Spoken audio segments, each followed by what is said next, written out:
এই প্রধান আসামি খুনি মিল্লাত তার ফাঁসি চাই আর মাদকমুক্ত বাংলাদেশ চাই।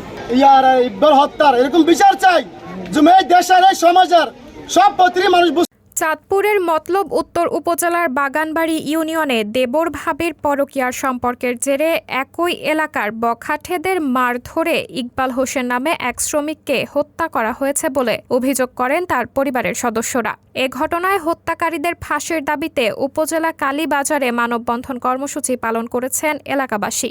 জানা যায়, কালীর বাজারে জাহাজের ডগে নির্মাণ শ্রমিক হিসেবে কাজ করতেন ইকবাল হোসেন। তার সাথে বড় ভাই আনোয়ার হোসেনের স্ত্রী ময়না বেগমের সাথে পরকীয়ার সম্পর্ক ছিল।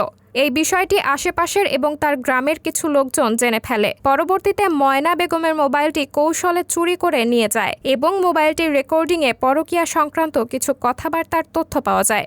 একই এলাকার মিল্লাত হোসেন, সুজন, আরমান, সাব্বির সহ 4 থেকে 5 জন বখাটে মিলে 30,000 টাকা চাঁদা দাবি করে এবং ব্ল্যাকমেইল করার চেষ্টা করে। টাকা না দিলে রেকর্ডিংয়ের কথাবার্তা ভাইরাল করে দেওয়ার হুমকি ধামকি দিয়ে থাকে। এক পর্যায়ে ইকবাল হোসেনকে ডেকে কালীর বাজার লঞ্চ ঘাটে মারধর করে তারা 10,000 টাকা নিয়ে যায়। মোবাইলের জন্য ইকবাল হোসেন তাদের কাছে গেলে আবারও মারধরের শিকার হন। সেখান থেকে ইকবাল হোসেনকে উদ্ধার করে হাসপাতালে নেওয়ার পথে তিনি মৃত্যুবরণ করেন। সাবরিনা জলিল, সবার কথা।